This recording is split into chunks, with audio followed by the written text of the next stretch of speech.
doit changer. Alléluia, Alléluia, Amen. Alléluia. Je bénis mon Dieu. Amen. Pour le thème que nous allons partager aujourd'hui, sous l'orientation de l'homme de Dieu, sur les pardons. Alléluia. Amen. J'ai quelque chose à dire à l'assemblée, mon frère, ma sœur. Nous devons saisir l'occasion. Alléluia. J'ai l'impression que, je ne sais pas si c'est vrai ou c'est pas vrai, mais que les enfants de Dieu ne saisissent pas l'occasion. Alléluia. Parce que chaque thème qui se présente, que l'homme de Dieu peut donner, ou les hommes de Dieu peuvent nous parler, c'est quelque chose que nous devons prendre ça au sérieux, parce que ça va encore amener quelque chose. Amen. Aujourd'hui, nous allons parler de pardon. Alléluia. Le pardon. Quelle est l'importance du pardon dans nos vies chrétiennes? Alléluia. Quel rôle joue le pardon dans nos vies? Mais avant toute chose, nous allons voir dans la Bible que Jésus, Dieu, avant de pardonner nos péchés, il a fallu qu'un homme soit mort. Alléluia. À la personne de notre Dieu, Jésus-Christ. Lui qui a été crucifié pour nos péchés. Si lui n'était pas crucifié ou mort en ce temps-là, nous ne devons pas avoir le pardon de nos péchés. Alléluia. La mort de Jésus nous a délivrés. La mort de Jésus nous a encore donné cette grâce-là, que Dieu puisse encore pardonner nos péchés. Alléluia. Nous allons ouvrir nos Bibles, mon frère, ma sœur.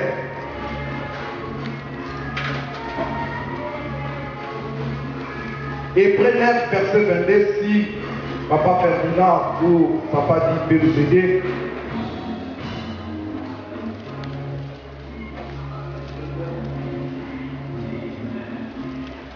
Hébreux 9,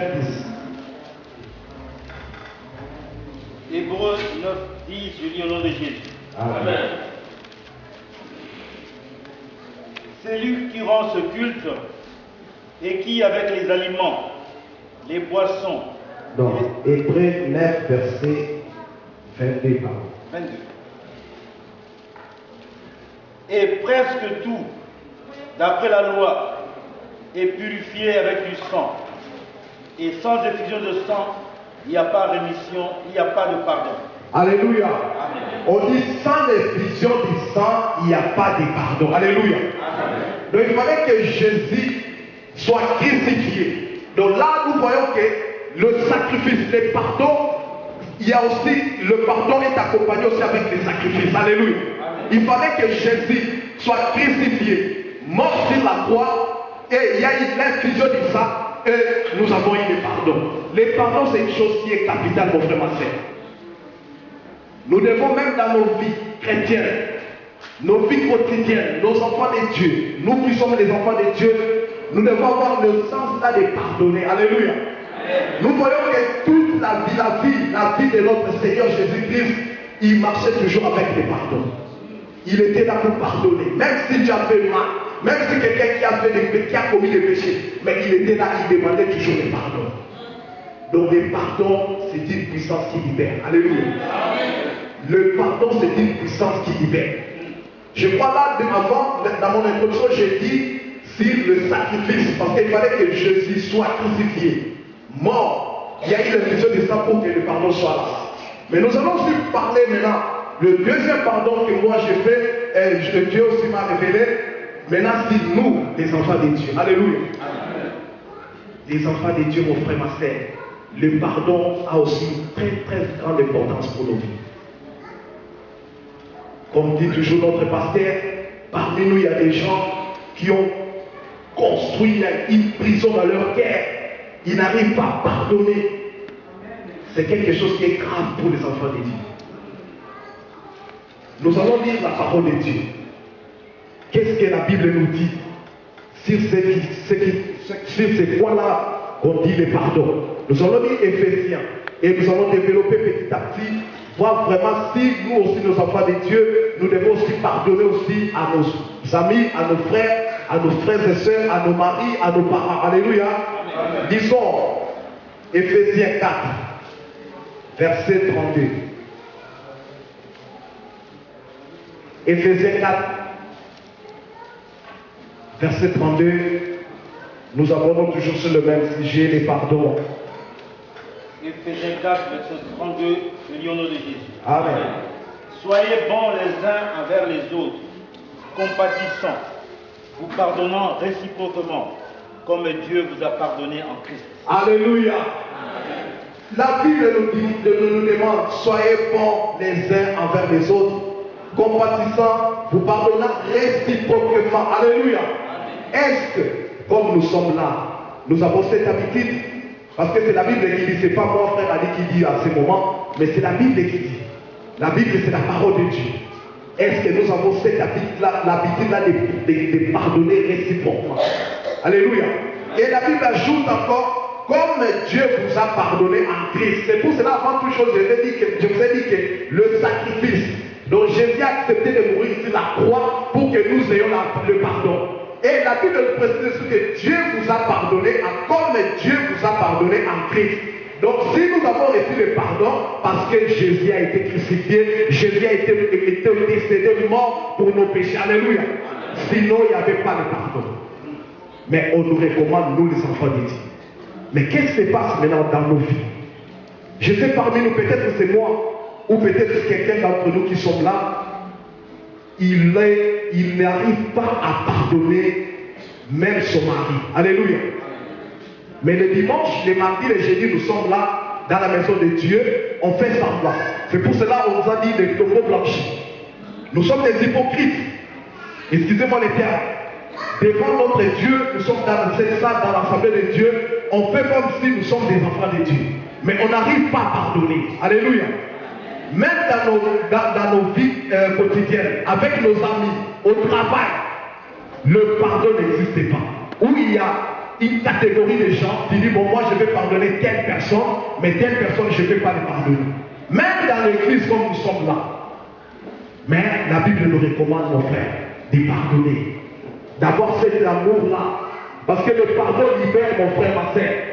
C'est pas quelque chose comme notre pasteur avait dit, c'est pas si tu pardonnes, ça montre que tu es faible. Non. En tant qu'enfant de Dieu, Jésus a accepté de mourir sur la croix pour nous. Il n'a pas dit, il a accepté de tout transporter pour que nous ayons la vie éternelle. Mais pourquoi pas nous? Nous sommes là, le cœur rempli de haine, de rancune avec nos frères et sœurs, même dans l'église. Alléluia. Même quand nous sommes là, il y a d'autres frères et ceux qui sont là, ils ne se parlent même pas. Mais quelque chose qui est dangereux. Est-ce que nous pratiquons vraiment la parole de Dieu? Je viens le dimanche, mais je ne parle pas avec papa Ferdinand. Je viens le dimanche, je ne parle pas avec papi. Mais non, je me suis dit, je me pose la question, est-ce que nous avons l'esprit où on pratique, on met en pratique la parole de Dieu? Les pardons. Les pardons. Et nous allons voir en Marc, c'est quelque chose qui est important. Nous allons voir ce que la Bible nous dit là. Et là, quand je ne vais pas développer, parce que nous sommes dans la maison de Dieu, entre frères, grands frères, petits frères, on partage un peu la parole de Dieu. Tu vas voir ce que la Bible te demande. Et c'est encore très capital pour nos vies.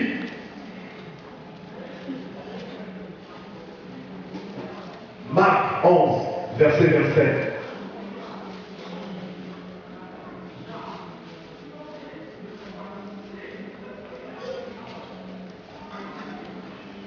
Marc 11, verset 25.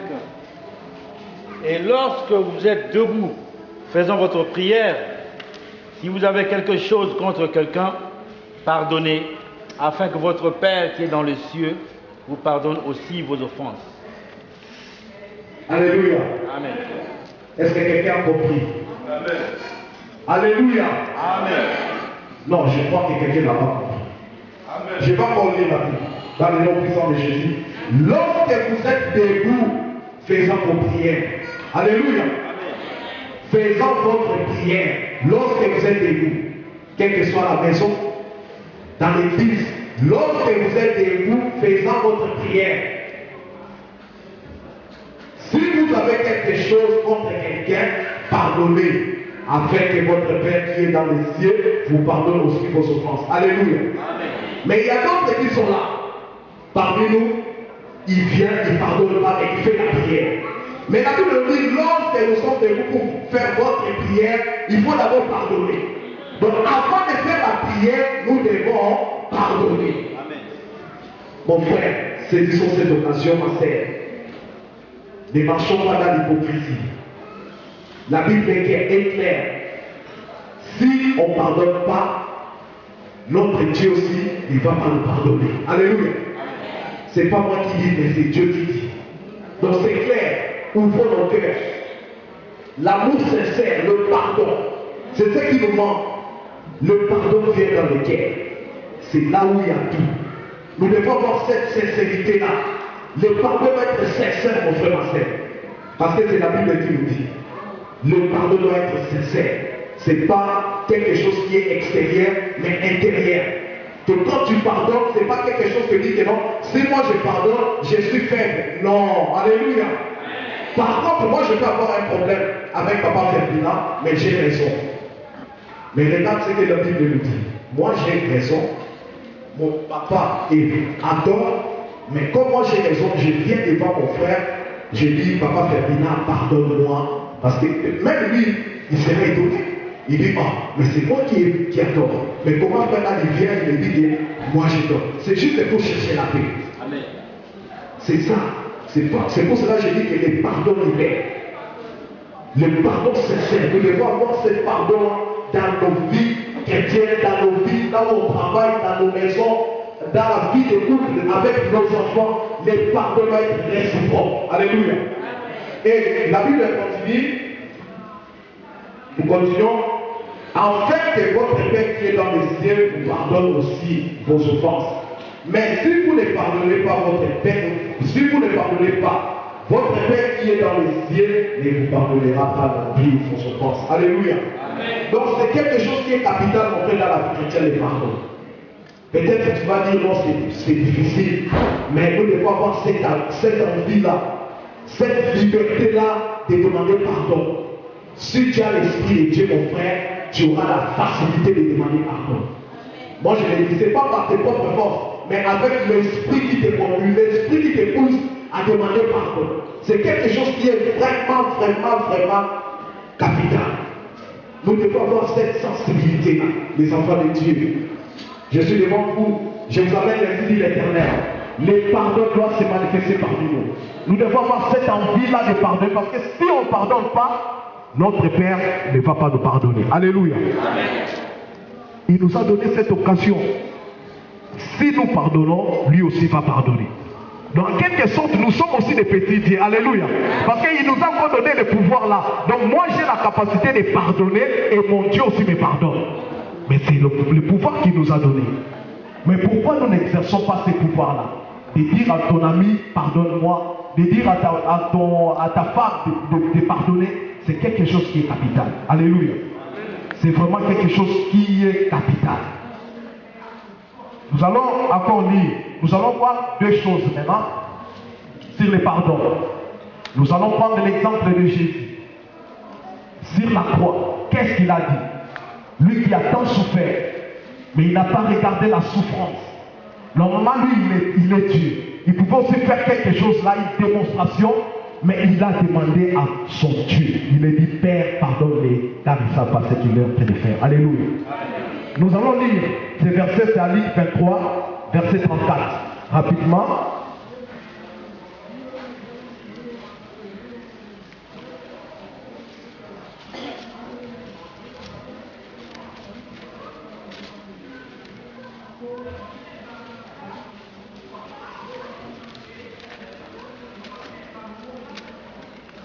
Luc 23, verset 34.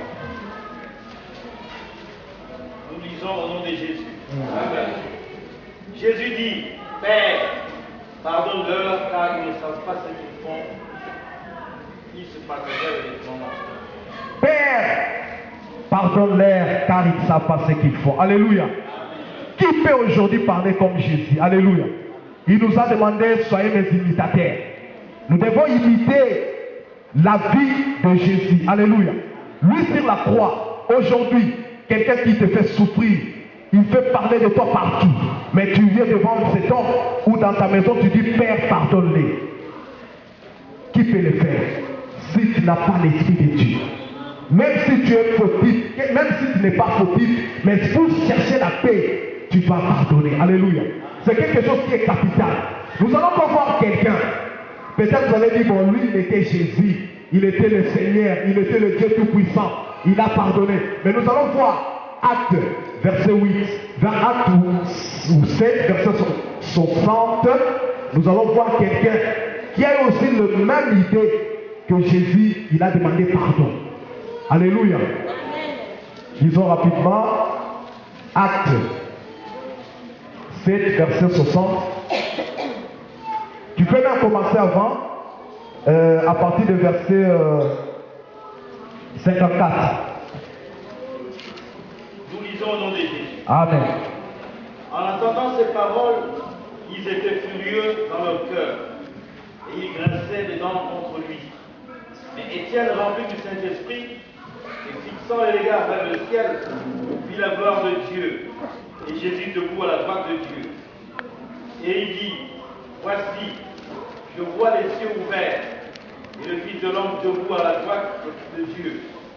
Ils poussèrent alors des grands cris en se bouchant les oreilles, et ils se précipitèrent tous ensemble sur lui, le traînèrent hors de la ville et le lapidèrent.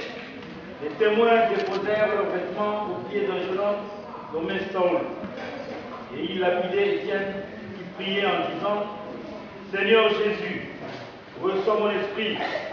Puis, s'étant mis à genoux, il s'écria d'une voix forte, Seigneur, ne leur impute pas ce péché. Et après ces paroles, il s'endormit. Alléluia. Quand j'ai lu ce verset, j'ai dit non, il y a des hommes de Dieu. Alléluia. Quelqu'un qu'on est en train de lapider. Mais il a vu. Non, ça c'est notre mystère. Je vais quand même ouvrir la parenthèse pour dire que quand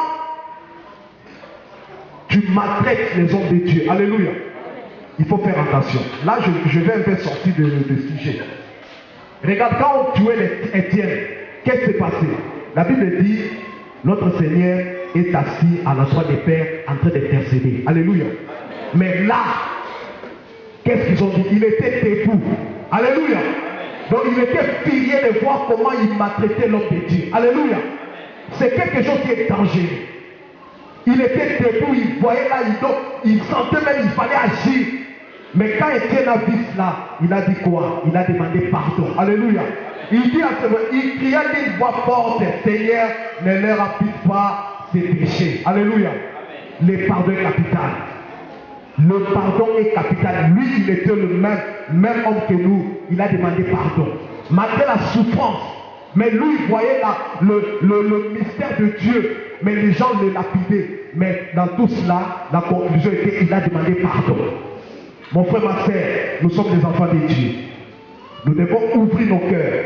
Ce n'est pas dit que quand tu demandes pardon, que tu es fautif. Je le répète. Non. Ce n'est pas dit que quand tu demandes pardon, tu es faible. Alléluia.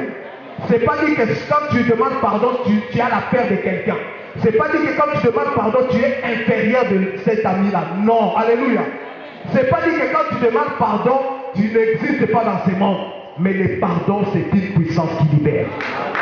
Le pardon, c'est une puissance qui libère, mon frère. Ouvrons nos cœurs, mon frère, ma soeur. Ne soyez pas fermes. Parce que si nous, on demande, on ne pardonne pas, notre Dieu aussi ne va pas nous pardonner. Mais donc, toi, tu préfères ne pas pardonner, mais ta vie aussi est bloquée quelque part. Mais par contre, quand tu pardonnes, ton Dieu aussi pardonne. Amen. Alléluia. Mais c'est quelque chose que nous devons vraiment entrer en profondeur dans la parole de Dieu, mon frère. Il ne faut pas lire la parole de Dieu comme ça, mais il faut vraiment entrer dans la parole. Il faut vraiment essayer un peu de décortiquer. Pourquoi? Donc quand je pardonne, je me pardonne. Donc le contraire de ça, c'est quand je ne pardonne pas, je ne me pardonne pas. Bon, en tant qu'enfant de Dieu, moi je te laisse la place de choisir.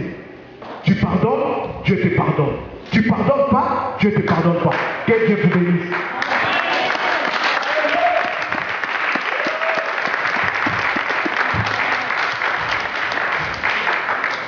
Alléluia. Acclamons encore pour la parole de Dieu. Merci Seigneur, merci Jésus.